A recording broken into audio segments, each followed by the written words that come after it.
नमस्कार। इस वक्त की सबसे बड़ी खबर बिहार के समस्तीपुर से आ रही है, जहां बंगरा थाने की पुलिस ने एक बड़ी सफलता हासिल करते हुए थाना क्षेत्र के पावर हाउस के पास हार्डवेयर के दुकान मालिक से हुई लूट मामले का सफल उद्भेदन करते हुए लूटे गए सामान व लूट की घटना में प्रयुक्त मोटरसाइकिल के साथ एक बदमाश को गिरफ्तार कर न्यायिक हिरासत में भेज दिया। गिरफ्तार बदमाश के पास से एक देशी पिस्टल, 3 जिंदा कारतूस, घटना में प्रयुक्त अपाचे मोटरसाइकिल, एक मोबाइल फोन, लूटी गई पर्स व आधार कार्ड बरामद किया गया है। गिरफ्तार बदमाश की पहचान बंगरा थाना क्षेत्र के गदुपुर गांव निवासी मोहम्मद प्यारे के 26 वर्षीय पुत्र मोहम्मद आरजू के रूप में की गई है। उक्त जानकारी सहायक पुलिस अधीक्षक समस्तीपुर संजय कुमार पांडे ने प्रेस वार्ता के दौरान दिया। सोमवार 25 दिसंबर को आयोजित इस प्रेस वार्ता में मौजूद पत्रकारों को जानकारी देते हुए उन्होंने कहा कि बंगरा थाना क्षेत्र के शादीपुर गांव निवासी महेश ठाकुर के 26 वर्षीय पुत्र रितेश कुमार ने 7 दिसंबर को बंगरा थाना को आवेदन देकर बताया था कि वे शादीपुर गांव के ठाकुर चौक स्थित अपने हार्डवेयर की दुकान से 1,20,000 रुपए लेकर ताजपुर बाजार स्थित भारतीय स्टेट बैंक में जमा करने जा रहे थे कि थाना क्षेत्र के ही पावर हाउस चौक के पास दिन के करीब 12:40 पर अपाचे मोटरसाइकिल पर सवार 3 की संख्या में आए अज्ञात बदमाशों ने उन्हें हथियार का भय दिखाकर उनके जैकेट में रखा 1,20,000 रुपया एवं अन्य कागजात लूट लिया तथा भाग निकले थे।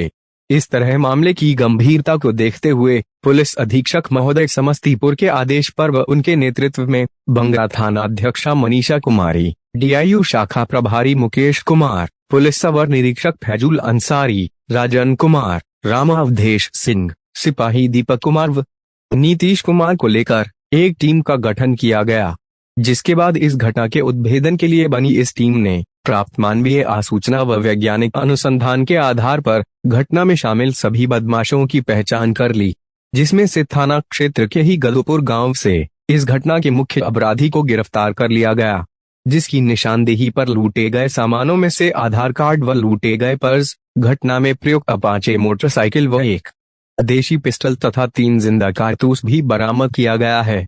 गिरफ्तार अपराधी ने इस लूट की घटना में अपनी संलिप्तता भी स्वीकार किया है। एएसपी श्री पांडे ने यह भी बताया कि यह घटना बंगरा थाना अध्यक्ष मनीषा कुमारी के लिए चुनौतियों से भरा हुआ था, लेकिन उन्होंने इस घटना को चुनौती समझ कर लेते हुए गंभीरतापूर्वक कार्य करते हुए इस घटना का सफल उद्भेदन भी कर दिया है। इस घटना में शामिल अन्य बदमाश को भी बहुत जल्द गिरफ्तार कर लिया जाएगा। अभी तक के लिए बस इतना ही। नमस्कार। दिनांक 17/12/23 को बंगरा थाना अंतर्गत पावर हाउस के पास एक व्यक्ति के साथ मोटरसाइकिल रोक करके और पिस्तौल का भय दिखा करके पैसे की लूट की गई थी। शुरू में ये कांड थोड़ी संदिग्ध प्रतीत हुई, लेकिन पुलिस जो है इसको सत्य मानकर अनुसंधान प्रारंभ की। अनुसंधान में पाया गया कि ये घटना सत्य थी और उसके साथ लूट की गई थी, 1,20,000 रुपए की लूट की गई थी। अपराधियों का जो भागने का दिशा था उस दिशा में पुलिस कार्रवाई कर रही थी। इसी क्रम में थाना अध्यक्ष, बंगरा थाना अध्यक्ष जो अभी मनीषा कुमारी गई हैं, इनके लिए कि यह कांड चुनौती था क्योंकि पहली घटना थी और ये मानवीय सूचना के साथ साथ लगातार उस पर कार्य कर रही थी। इस क्रम में मालूम चला कि एक मोटरसाइकिल के साथ 3 अपराधकर्मी मोहम्मद आरजू के घर के पास गए थे और उनके घर पर थोड़ी देर रुके और फिर वहां से जब चले भाग गए वहां से। उसके बाद तीनों अपराधकर्मी जो है के बारे में पता लगाया जा रहा था, लेकिन पता नहीं चल पा रहा था।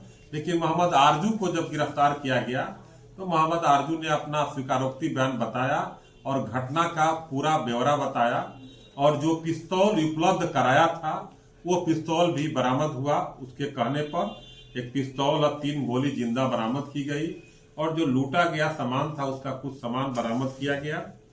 इसमें बहुत आश्चर्यजनक बात है कि घटना कारित करने के बाद 3 अपराधकर्मी जो इनके 3 साथी थे वो तीनों अपने कोई दिल्ली कोई हैदराबाद के लिए प्रस्थान कर गए और उनको जब तकनीकी साक्ष्य लाया गया और सीसीटीवी फुटेज देखा गया तो रियल में घटना का पर्दाफाश हुआ।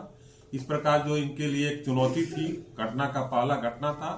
इस प्रकार मुकेश कुमार डीआईयू के, मनीषा कुमारी, राजन कुमार, फैजुल अंसारी, ये सारे लोग मिल करके पहले मानवीय सूचना के आधार पर ये काम किए हैं जो बहुत सराहनीय है। और इन्होंने अपना सूचना के आधार पर जब इस काम का उद्भेदन किया तब तकनीकी साक्ष्य का सहारा लिया गया और घटना सत्य पाया गया।